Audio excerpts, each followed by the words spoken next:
We begin with the aftermath of Hurricane Ian, and this morning the impact of the storm is still growing a week after it made landfall. That's right. The number of people confirmed dead from the storm is rising, now at least 100 people, nearly all of them in Florida. Search and rescue teams were out again yesterday in hard-hit areas like Lee County, where power remains out in hundreds of thousands of homes and businesses. President Biden is pledging his support for the hard-hit area, and while visiting Puerto Rico yesterday to tour the destruction from Hurricane Fiona just 2 weeks ago, he promised to provide support to the island as well.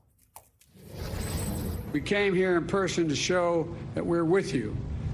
All of America is with you as you receive and recover and rebuild. The president and the first lady have returned from Puerto Rico and will visit Florida tomorrow to assess the damage from Ian. We're covering the latest on the storm's aftermath from all angles. We'll get to weather with Michelle in just a moment. But first, let's get to NBC News correspondent Dasha Burns and NBC News White House correspondent Carol Lee. Dasha, friend, it's good to see you. So let's start with you. I know you're on the ground right now. What's the latest on rescue and cleanup efforts there?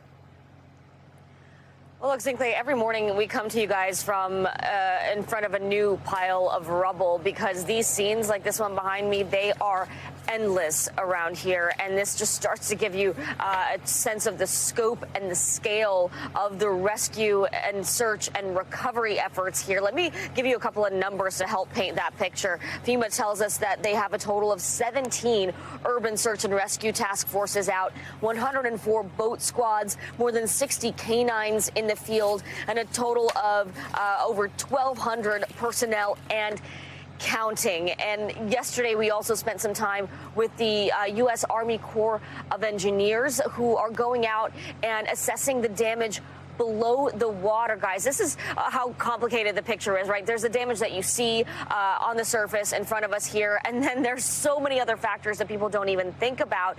Under the water, there's debris, there are sunken boats, and in order to do those search and rescue efforts, get folks off those barrier islands we've been talking about, Sanibel Island, Pine Island, they need to get boats to come rescue people, to bring supplies and resources, and they can't do that if those channels under the water aren't clear. So the Army Corps of Engineers is working on that, trying to restore power, trying to restore water and make sure the sewage systems are back up and running. There's still so much to get done in this urgent short term before you can even start thinking about the long-term recovery process here. So much for those first responders to have to navigate. And Dasha, I also wanted to ask, we've been talking about the growing questions about just when evacuation orders were issued for Lee County, if they came too late. And I understand officials there are now pushing back on those allegations.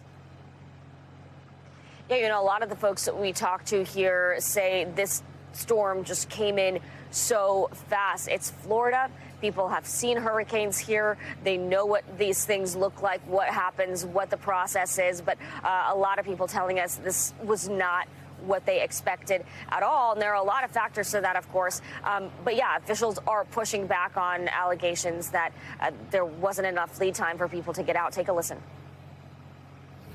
I believe that Lee County and their administration, to include their emergency management director, fire chiefs, and sheriff, made the best decision they felt was right for their community at that time. We should be focusing on lifting people up and stop incessantly talking and trying to cast aspersions on people that were doing the best job they could with imperfect information. No, Zinkley, what I'll say is the folks that I've talked to, you know, couples who don't have small children, who don't have any complications, say that they probably could have gotten out in time if they were quicker on their feet. But if you have small kids, if you have disabilities, if you have any sort of complications, it's those individuals that had a much harder time getting out before the worst of it came.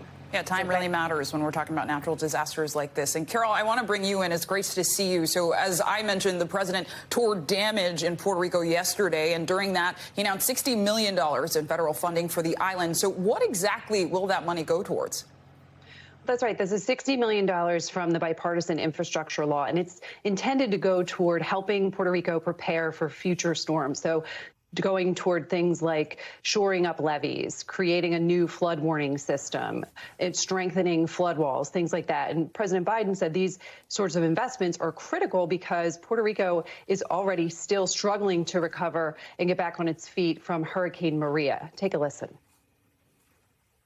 After Maria, Congress approved billions of dollars for Puerto Rico, much of it not having gotten here initially. We're going to make sure you get every single dollar promised.